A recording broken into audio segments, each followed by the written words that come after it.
Welcome back to Sunrise Daily. Well, yes, indeed, continuing our focus on fighting corruption, taking a look at it from the perspective of the law, and then some other goings on across the country. Emeka Onohwakpor joins us this morning. He's a legal practitioner and the public affairs analyst. Thank you for coming on today. Thank you. Good morning. Well, lots of comments coming through.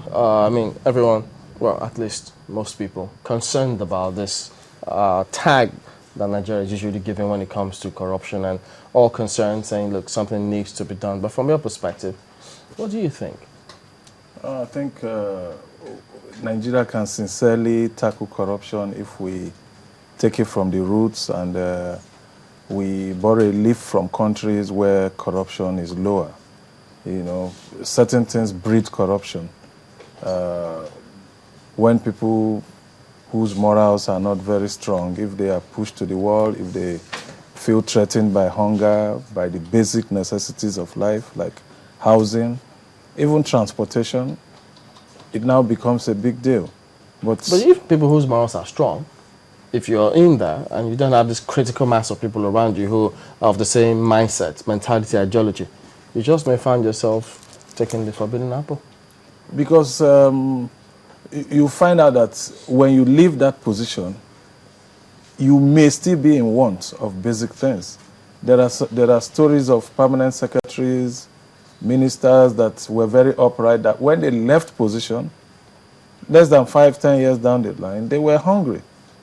They couldn't even meet basic necessities of life. I know somebody that was a general accountant in the then Nigeria Railway, and he was nothing significant financially was given to him, and he couldn't survive with what he was getting.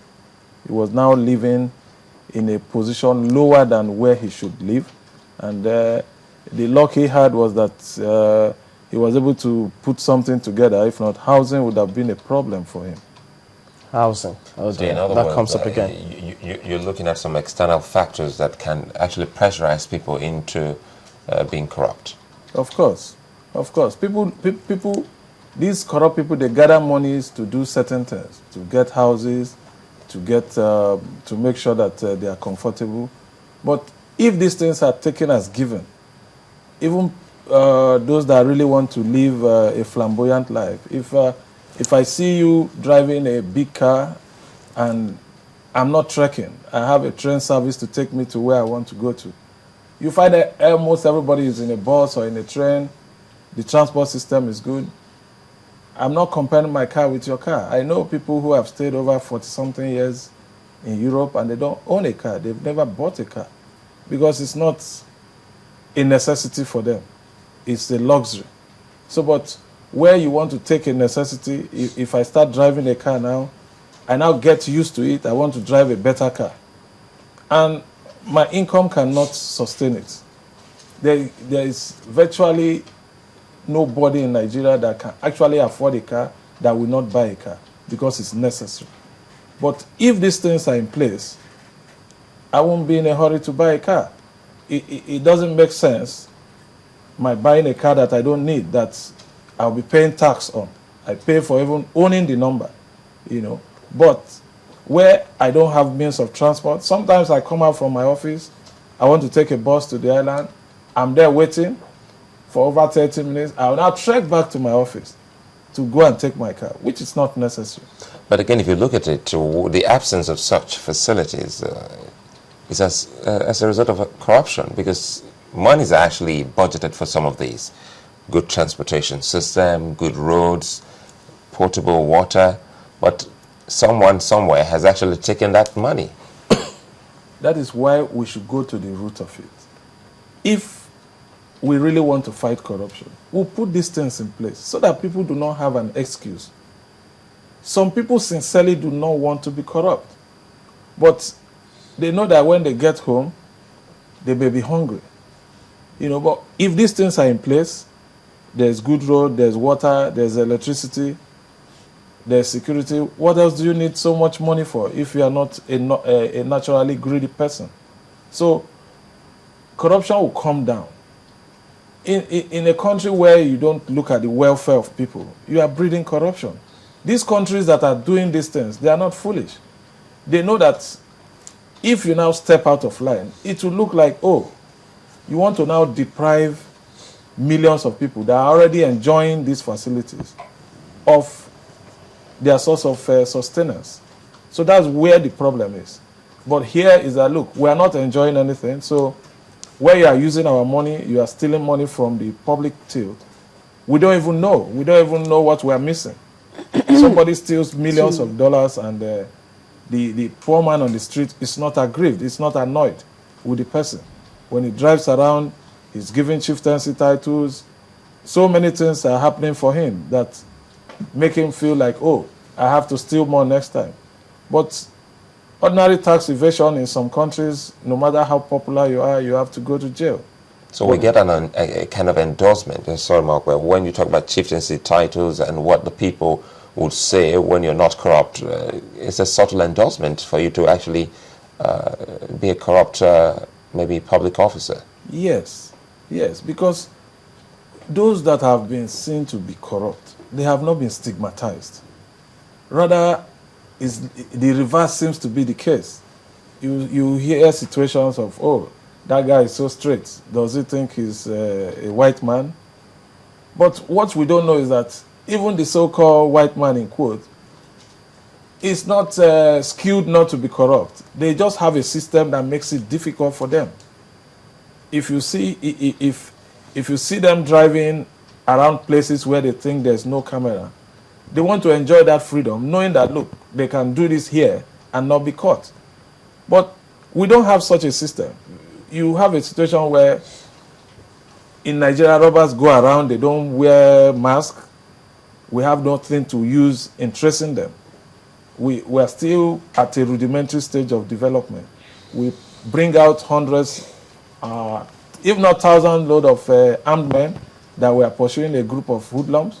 It doesn't make sense in the 21st century. And all this is because of the corruption. The system we will put in place to check these things will also affect those in power. If we put our act together, you have everybody's data.